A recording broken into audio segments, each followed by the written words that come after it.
Okay, hello YouTube. This is my tech support video on how to acknowledge Secunia PSI as needing to install updates and how to use Ninite.com to install most of them. If you have Secunia installed, it'll be a small little icon here. It may throw up a window that says you have programs that require manual updates. What that means is if you right-click and open Secunia PSI,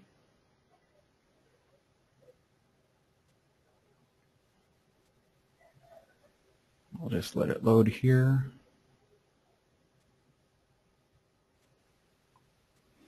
You can see it says I have some programs that need updating, Flash and Java.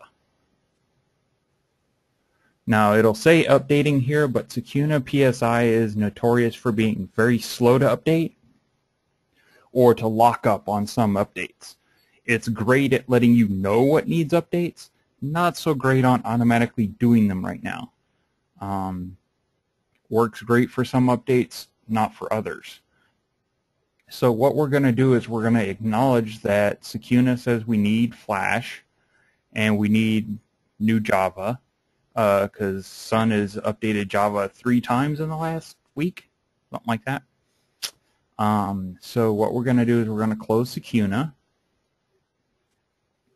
and we're going to go to www.ninite.com.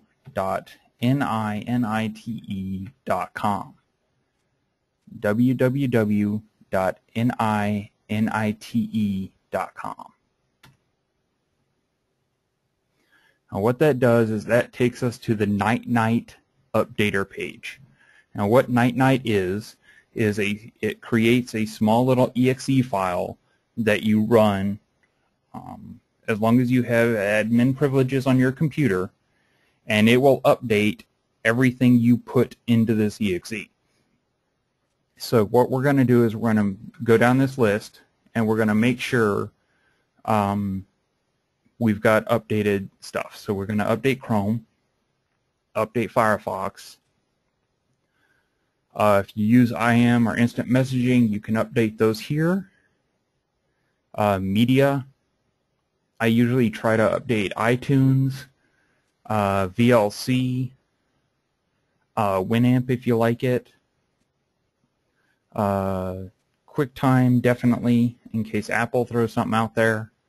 Also feel free to use this to update like Audacity and Foobar, and of course Hulu if you watch Hulu. The big thing we want to watch out for is these runtimes here. Because that's what Secunia PSI was telling us we need to update. So we need to update Flash. We need to update Flash for IE because they're two separate things. Now the Java update will update Java for both Firefox and IE, and it will also update both the 32 and the 64-bit. Go ahead and update Air if you haven't done that for a while and you have it installed.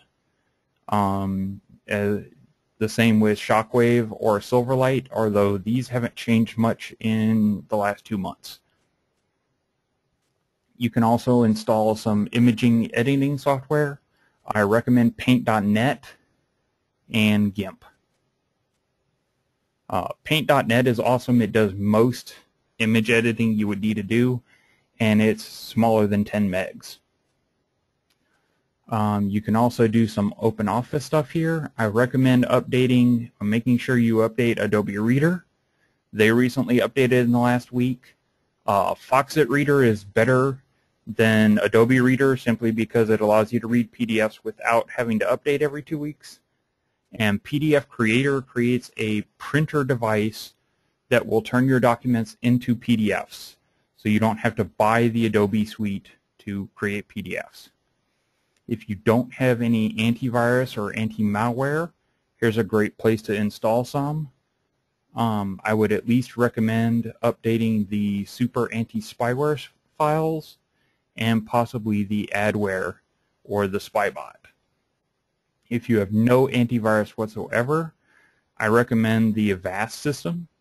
Microsoft just lost their AV credentials for their antivirus, and AVG is basically what everybody uses to test their viruses against antivirus definitions. Here you can see some online storage options: Dropbox, Google Drive, Mozy for backup. Here's a good place to update those.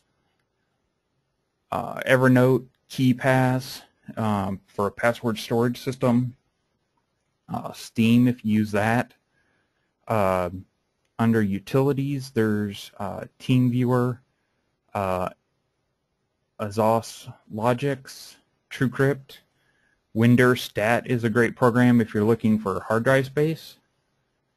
Compression utilities, you always want to update 7-zip at least. Down here you can see FileZilla, which is a great FTP program, Notepad 2, which is an awesome Notepad replacement, and the Java JDK, just in case you have it. So we'll go ahead and get the installer.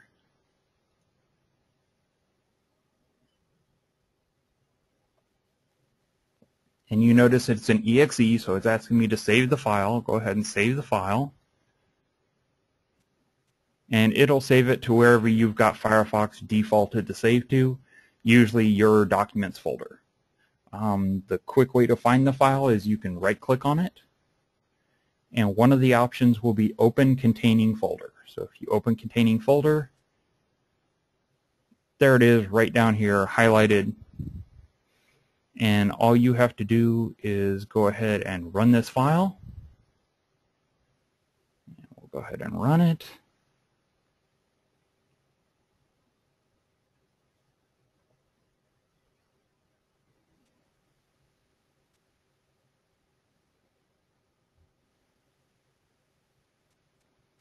Now you can say Show Details, and that'll show you what all it's doing.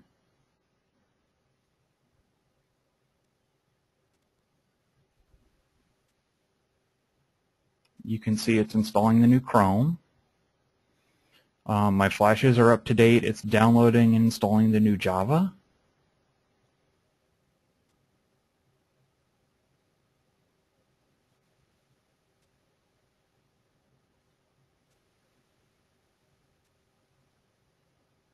And it's just basically going to go down the list, installing and updating what it needs to and skipping what it doesn't. And that's how you use Ninite to update and install programs that you need to update.